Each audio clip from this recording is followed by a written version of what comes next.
Hey there, this is Dr. Pam Perry. So we are actually going live on, I thought I was going to go live on Twitter, but it doesn't look like it's going to let me go live on Twitter. But we're actually going live on Facebook, LinkedIn, my favorite place, and YouTube, obviously. And we're talking about getting your money straight and building wealth with Dexter B. Jenkins. Let me just read you a little bit about this. Is a tips booklet. This came out a few years ago. This was his first, not his first, but like he had an ebook first, but this is his other project. So let me just read you a little bit about Dexter B. Jenkins, okay? He is a faith-based financial mentor and coach with more than 2 decades in the financial services industry. He is passionate about helping families build generational wealth. And so he's been talking about this way before it really became popular, right? Uh, and really with easy to implement steps. Dexter inspires and instructs hundreds of people on his podcast, programs, online courses, and books. This is one, but he's having another one coming out soon. He's going to talk to us about that. He's a popular speaker on the topic of wealth building God's way. He is an authority on faith and finance. He's a pastor of Fellowship Christian Church in Boston, and managing partner of Dominion Real Estate Holding LLC, which is what we're probably going to get into a lot.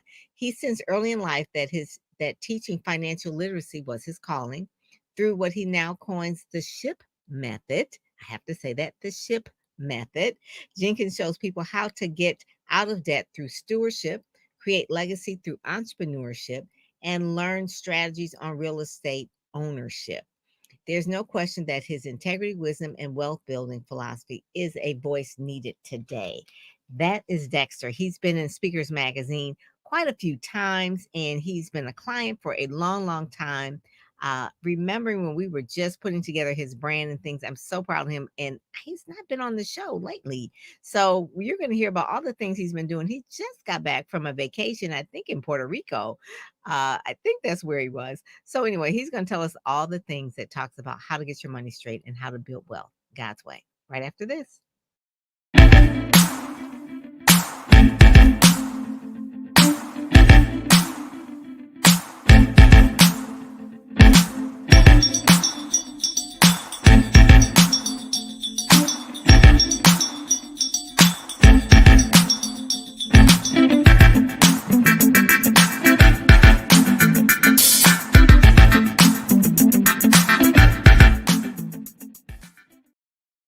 Adding him to the stage. There you go. How you doing, sir? So you I just am got in back from I think it was Puerto Puerto Rico. Rico. Puerto Oh my Rico. goodness. I Yeah, know that had to be beautiful. our youngest daughter just graduated, and so our gift to her was she said she wanted to go to some island, and originally it was going to be Hawaii, and then she said, "Dad, I don't want to go to Hawaii. Let's go to Puerto Rico." And so my wife and her, and our oldest daughter, were in Puerto Rico for 8 days. Wow, that sounds amazing. And there's so Yes. much history in Puerto Rico as well. Yeah, Yeah. a bunch of history. I'd never been to the island before. My oldest had been there some time, and so she was walking us around and showing us. So we're in San Juan mostly, and so it was a Yeah. great time. Yeah. Yeah, that is it. And I remember there was a lady, she was on the cover of the magazine, I think of 2022. Okay. Her name was Monique Carradines, Right. and she lived in Chicago, and then she moved to Puerto Rico. And she was saying that they from Chicago to Puerto Rico, she saved so much money, and they live like very, very wealthy in Puerto Rico compared to Right. Chicago, right? And Yeah. she was there. It Exactly. was beautiful and that sort of thing, but she left when they had the big hurricanes and things Hurricane a like couple that. years ago. Yeah. Yeah, Yes. yeah. So And it's still a lot of devastation over there because of hurricane. yep, Which is a whole it's nother that. story. But Yeah, there's a lot of opportunity there because of that. And so we'll talk yeah. about something about that hopefully tonight. Yeah, you always see opportunities. So you are Of always going course. to be in the real estate and see the opportunity. That is the thing. And so how many properties do you now have, Dexter? How many Right properties? now, my wife and I currently we're close to 10 doors. Wow. And so most of our portfolio, as you know, Pam, our audience doesn't know that my dad passed away in August of last year. And Hmm. so he left us some property and then we bought some here. And so, between that, that's where we are right now. And then we manage some and flip some, so we have our hands in a little bit of everything real estate wise. Yes. And so real estate for you, when we're talking about getting your money straight and building wealth, one of the things in order to buy the homes, and that's what you really coach and mentor people on, is how to get their money straight so they can take advantage and buy Right. these particular properties, because you have to have good credit. You've got to have, you don't have to have a whole lot of cash, but you do have to have good credit. So tell me some of the steps of how you got started. What was your first one like? And Yeah. are you a are you a construction kind of a guy? Not construction, like a builder? Did you ever want to be a builder? You that part you like? Yeah, yeah. Well, I think it started back. My wife and I bought our first property back in this would be back in 1995. Wow. So I Okay. was like 30 years old back then. A little bit older than that. My years are off, but I was 30 years old when I bought my first piece of property. Hmm. And so at that time, it was a property that we were going to live in. So we bought a 3-family apartment, so unit house, which means that there are 3 units, and we lived in one, and we rented out 2. And so that's where we started. But I grew up in a multi-family house. My dad, Pam, you know this, but all these others know that my dad. I grew up in 2-family houses, and my dad, he was a barber in New Haven, Connecticut for 50 plus years, and he always taught me to always own where you lived. Hmm. And Hmm. so, and own where your business is. And so his barbershop was on the first floor, but then he had 2 units off of that and 4 garages. And so it's always been around me. And so, when people say, when you first buy your first property, I really can't remember I do remember when I bought my own personal property, but as far as being around real estate and Yeah. around entrepreneurship, it's almost like I came out the womb doing it. Yeah. Yeah. I mean, for your father to have been in business over 50 years, that is like what you're used to. And then Exactly. you were in the financial services industry. So that you kind of see how people are flowing with money. And then the calling of being a pastor, you and your wife being Right. pastors. So faith and finances has been really a part of your life and your calling. But recently you did something called the REWealth Creation Summit. Correct. Uh, that was something, again, stepping out on faith, Correct. obviously, but doing an event. But tell us how we got to doing your own event, because there's not, obviously you have the church and you're doing those things and you're doing the real estate company, but then you're also doing TV shows and podcasts and all. So Right. give us the background of how it led up to a live event, because that's Yeah, yeah, always the biggest risk, right? yeah, That's always yeah. the biggest dice to throw. That's faith, because you're like, okay, I got to rent a venue and put out marketing materials and so on and so forth. And who's And the coming? hotels don't care whether They, you have one there or two they or could care 200. less. They get Yeah. paid regardless. But I think it was just a culmination of, as I look at my gifting, Pam, it's 2 things. It's to communicate and congregate.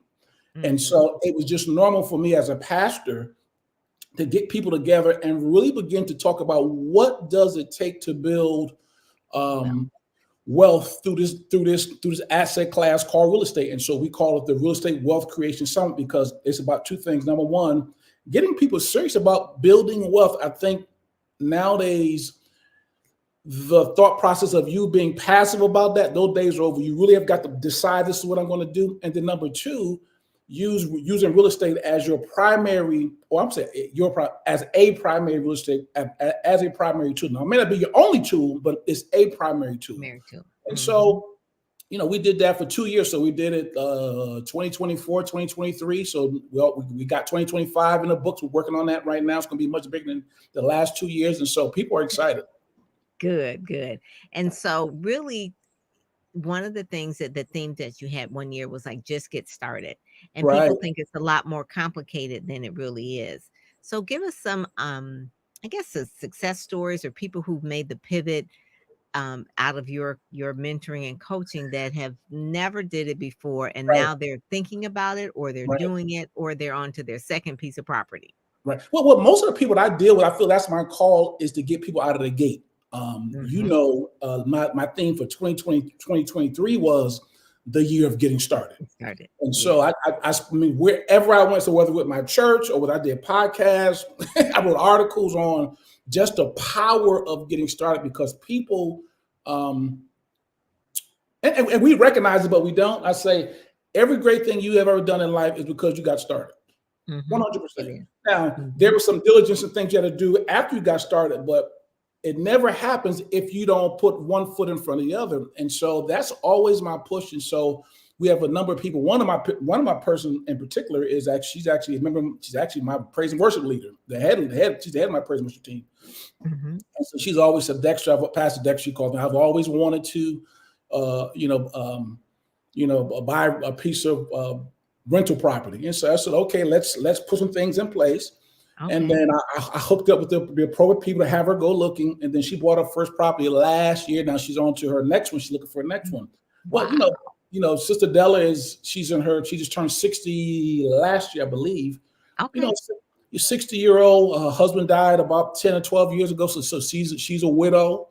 And so trying to navigate those things of me doing this by myself. I have children, her children are adults, but she wants to leave an inheritance for her children.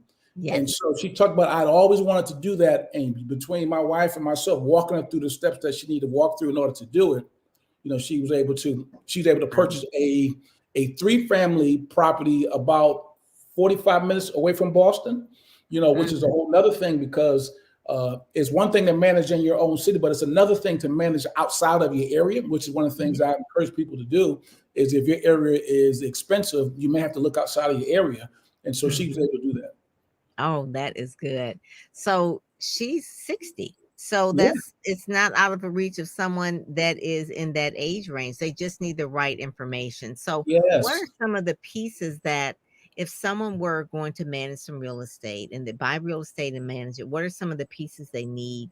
Obviously they need maybe a lawyer, a banker, who is part of their dream team. There are probably 4 or 5 people that you need as part of your team. Number one is a realtor.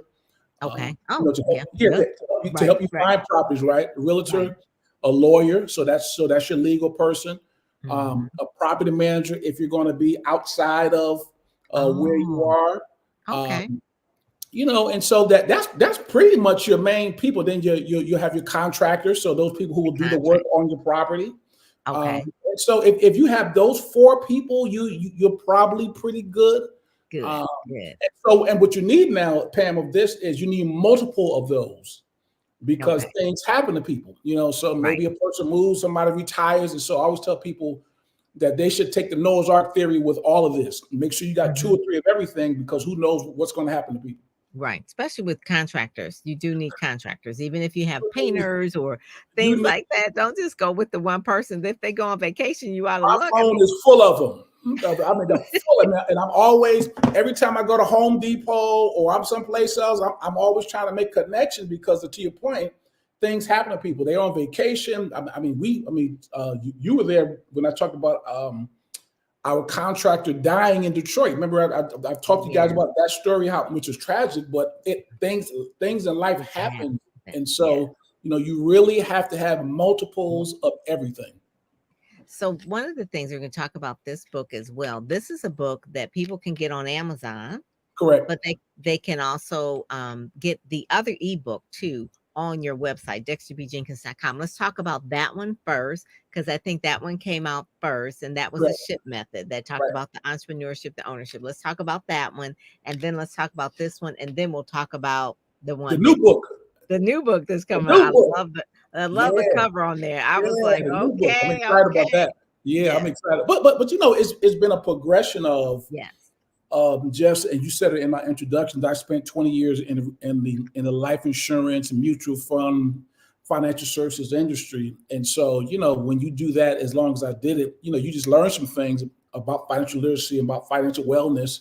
And so that's what the SHIP method stands from, SHIP. My wife always said, make sure you spell that out for people, because it sounds like something else. So it's SHIP, the SHIP method. And it stands for stewardship, ownership, and entrepreneurship, which you said in the introduction. But I really got those, Pam, from the Bible.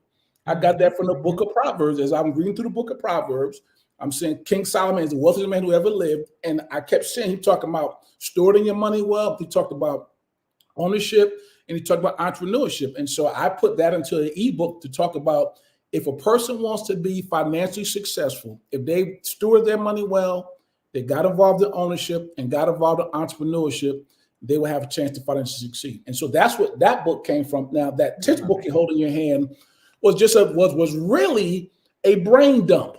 Yeah. Yeah, because this is stuff that you've known over the 20 years Yeah, of being in the financial services industry. it was just a brain dump. So you and I were having a conversation, and we were talking to some other people, and I actually really, I think I came up with like 100 tips. So there's another. Okay, well, this is 52. So yeah, it's only 52. Yeah, so there's another 40 something floating around on my computer, and so it was just a brain dump of just a brain dump of. I call those appetizers. That if you jumped in there, you could just find something around how to get out of debt, something about credit, something about marriage and money, which is extremely important. Yeah. But the first part is really the foundation of it, which is faith. And oh yeah, 100%. Yeah. That was the main thing. That's the foundation of why you do the things that you do, because it is a calling. And so one of the first ones in the faith is, remember, God is the source of all financial provision. This mindset, and you talk a lot about mindset in all the things that you do, allows you to depend only on him and look at everybody and everything else as a resource, but he is the source. And then it just kind of goes into like some of the things about faith, and then it goes into investing, which is a really, really good part that you talk about as well. You talk about finances, creating multiple streams of income. Again, part of that is in the Bible as well. You do talk about the 10-10-80 plan. So kind of explain that a little bit. Yeah. Well, it talks about how to, so that ties into stewardship, right? Meaning when when money comes into my hands, I have to tell it what to do.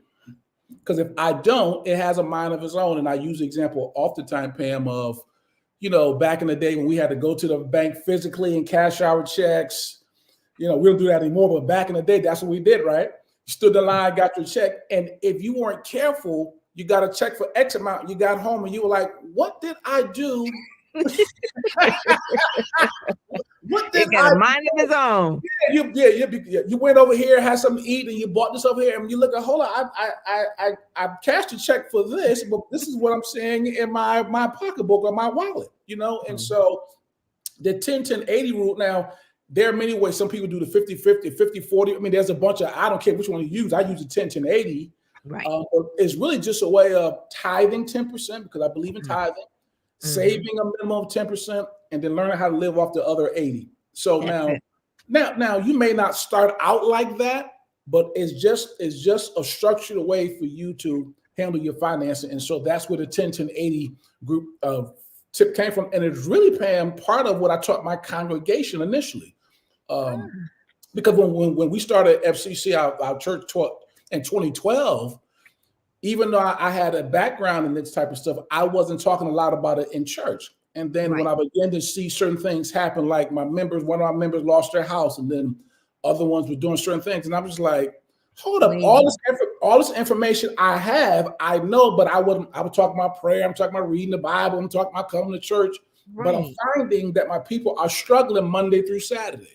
And so now I begin to incorporate some of the things that I knew I learned years ago into some of my Sunday teachings. And that was one of the teachings I taught was the 10-10-80 rule. And I did another teachings talked about tithing, but I talked about how to live off how to handle the other 90%. And so that's part of that whole series. Yeah. I like one of these tips. This is number 17. It says, exercise the 7-day rule before making a purchase. I heard you and Alfred talking about delayed gratification. It says this keeps you from emotional and unnecessary purchases by waiting 7 days before buying items. Yes. And that is really that's a discipline. That really is, because we want instant gratification. We don't want delayed gratification. I remember I hear the guy said to succeed in life, you have to avoid emotional wildness. And I'm like, wow. So how do you use that principle in your finances? And then I saw another guy say, he said, yeah, I use the 7-day rule. I'd never heard of the rule. I'm like, what the heck is the 7-day rule? He said, well, if I want to buy something, particularly if it's like, because and marketers know that we are impulse buyers. So that's why when you go to the supermarket, they'll have some candy or magazines there, and I'll pick this up. That's an impulse buy. Right. Well, you go in there for one thing and you come out of there with a whole bunch of other stuff. You come out a whole bunch of stuff. And so if you're going to succeed financially, it takes a level of discipline, and the 7-day rule helps you with the discipline piece. I like that. Then the other part that you talk about is investing. And I like when you said this. This is deploy your money as soldiers. Any money that you do not give in an assignment sits on the sidelines or becomes a victim of waste. And I'm like, deploy them as soldiers to go out Yes, and yes. work for you. That's Okay. right. Go out and work for you. That is one of the things too. And then you talk a lot about debt too, because you really kind of tell people about, take on any debt wisely. It says taking on debt wisely means knowing it will make money for you rather than the frivolous use of debt, sentencing you to poverty. So this is the book, this right here. I mean, I can't wait for the other book, but this book right here, if people just read this one and the ship method, they'll be good to go. They would Then be. you talk about the intangibles. Embrace the be, do, and have principle. And so I'll let you explain about the be, the do, and the have. Well, because I think most of us run to the have. All of us want to have, or maybe it's a better career or a better business. But you have to go through the process of, okay, in order for me to have this, say it's a better career, there are some things I have to do. Right. We know this. And then in order for me to do them, there's something I have to become. Now we're talking about development, right? And so that's the process that God set up. The be, do, have, that in order for me to have more, I got to do more. In order for me to do more, I got to be more. And so I always think about that when I'm looking at people who I see on stage or whatever. My first thought process is this, Pam: what did it cost them to get there? Yeah. They had to become something to do what they're doing, to have what they're having, And I think a lot of times, because we're in this microwave society, we want to run to the have. But even if we know this, when we've seen people, maybe athletes or entertainers or somebody scratch a ticket, okay, they became millionaires, but they really weren't. Even though they had the millions, they were not millionaires. Right. Which is a difference.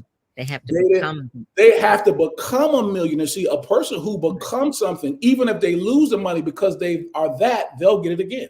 That's true. That is so true. I remember watching Beyonce's documentary about the homecoming when she did that, and how I think she just had the baby, and how long she worked, and I mean, it was like months and grueling, like 10, 12-hour days, and this, and I was like, oh my God. And then it wasn't like she was new to it, because she started when she was little. So she'd already been in the entertainment business for about 20 years anyway, because she started so young. So just to know that the be, do, and to have principle about anything, and some of the other things too, we hear George Fraser always talk about that, remember that teamwork makes the dream work, building a financial team, creating mutual beneficial partnerships, leveraging others' time, talent, and resources to win big. And that's really, really one of the things. And then, the last thing that you said is really just key for anything. And that's what we talk about: integrity. Be a person of your word. Yes. You have to be a person of your word if you're going to do it. It's a spiritual thing, as well as, if you don't have integrity in your own words, then you're not going to really be successful. So this one I really, really love. It's kind of like the springboard for the next one. So tell us about the title of the new one that's coming out this fall. So we've gone through the ship method, and then we've done the tip book, and then the latest version is called the blueprint for becoming a real estate wealth creator. And so that really is because since 2016, 2017, I probably know more lately for my real estate activities than anything else, the other stuff that we've been talking about. And so really what it's designed to do, what I said earlier, is really designed to get people out of the gate. So my goal is really to get people to do two things. Number one, as I said, to get serious about becoming wealthy, because people miss that. People are very willy-nilly about that. Well, it would be nice. And I'm just like, no, we can't do that. We've got to decide we're going to do that. The number two is we're going to use real estate as a primary wealth creation tool. And so we talk about how to get that done. And then obviously I sneak some other financial literacy tips in there, like the stuff we're talking about right now. Because what good is it for us to make a whole bunch of money, but we don't know how to hold it? And so I always talk about the fact that I want you to make it, I want you to keep it, and the last one, Pam, I want you to pass it on. Yes. Yes, the See, that legacy. doesn't happen Yeah. if I'm not financially literate. And so Yeah. that book is going to go wrap all those principles up. It's right now. It's going to be 7 chapters of goodness. I love it. I love it. Yeah, so we're That is excited good. about So that. the I think the trick right now is to make sure that it's not too, because you have so much. So I'm Right. going to say this: you can write another book. So don't Yes. don't try to put Uh-uh. everything in the one book. Uh-uh. Okay, so No, you can write no. another book, but give us this one because it talks about possessing the land, and that's really Yes. scriptural as well. That people need to know to buy. Even if for the standpoint of owning your own home. I heard people, younger people can't even, because they have so much school debt that they Right. can't buy and purchase their own Right. home. But if you have your own home, then you can go and get other pieces of property, and you Right. kind of walk people through that, even if they buy it and flip it, or they Yes. buy it and they rent it. I mean, that's Right. one of the things. I think a lot of times now, where my friends are older and maybe their parents pass on and they leave their home, the home is paid for. What they quickly do, sometimes a lot of them, is to just go and sell it Right. instead of like maybe renting it. And then Right. that way keeping the house in Hmm. that currency, keeping currency going for you. So anyway, Correct. but I'm sure you'll go over that as well about Yeah, the and, do's and, and and, don'ts. and it's funny you said that because I think we don't see, I think one of the big mistakes I've seen in real estate, and particularly with Black people, meaning us, is we just see our house as a place to live in, as Yeah. And opposed it's to being, something that we can use as a legacy builder. And so yeah, part of that book is really trying to get people to see, and I'm not saying there are not times when you should sell, because sometimes it's in your best yeah, interest to sell. right. But even if I sell, what do I do with the proceeds? Is that I'm Mhm, taking that money and putting it into something else? There was mhm. a very famous movement maybe about a year or two ago where they said, "Don't sell grandma's house." Oh, yeah, yeah. Yeah, Yes. and what they were doing was talking about how, in particular areas like Boston and DC, where property values are high, and Yes. so they were coming in, and people were making were buying the properties, but you were missing out on the long term appreciation. You're missing out on the Mhm, cash flow, and so mhm. because of our financial ignorance, we were not making the right moves. And so you ask me why I do some of the things I do, is because I recognize that there are millions of dollars getting out of our community because of our ignorance. And it's cyclical. And if you just hold on to it, even in Detroit is an area where the well, you saw when you came here that it was just like, wow, this is what happened here.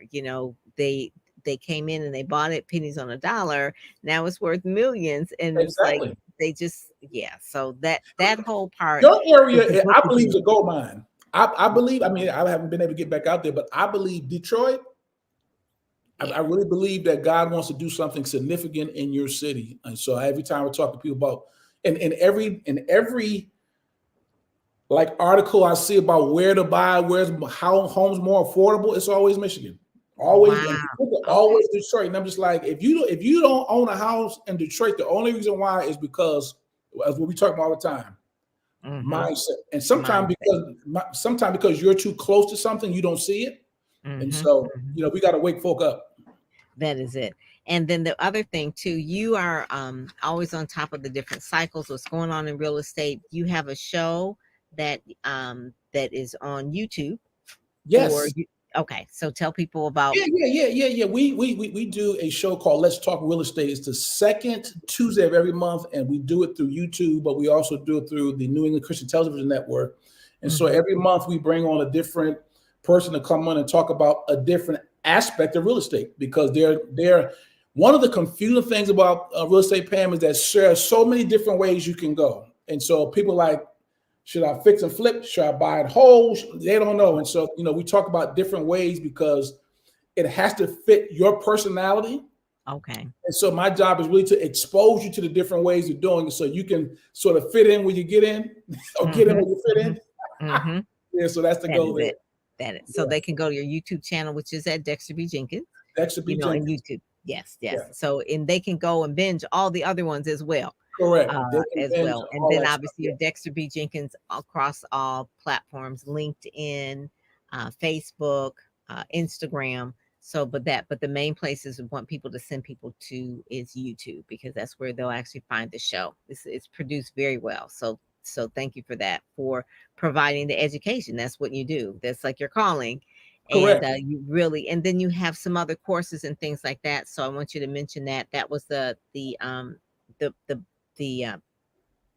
Getting started bundle we came out with yes, 2 years ago. yes, So that was a 3 ebook. It is a 3 ebook. So they go to my website, dexterbjenkins.com, and it really tied into our thing from last year that I really want to get people out of the gate, because I know once you get your first one underneath your belt, you're good to go. yeah. Kind of like the lady at your church. She's on to her second one at this Yeah, point. she's like, okay, what's next? And Yeah, so, yeah. but it was that first one, and so if we can get people out of the gate, this and all the stuff that you did, you can just get people putting the book out, going to do the talks, that they'll get some momentum. Yes, that's it. That is it. So getting momentum. So Dexter B. Jenkins, thank you so much. Go to dexterbjenkins.com. Can't wait for the book to come out this fall. I'll have you back. We'll be holding the book, and we'll be on doing That's right. Amazon and doing all the things. But I just thank you so much for joining us today, and really being a part of the Branding Accelerator. Hopefully you can come to Speak Sell Shine this year, but all the programs that we have about marketing, because when we first started, you didn't even have a website. Correct. And so you're doing all the things that line up, that you're teaching in real estate. You also are learning this part about marketing, going to the conferences, holding your own conferences. So yeah, you're doing all the things right. So thank you so much for joining us today. Thank you. All right, take care. Bye-bye.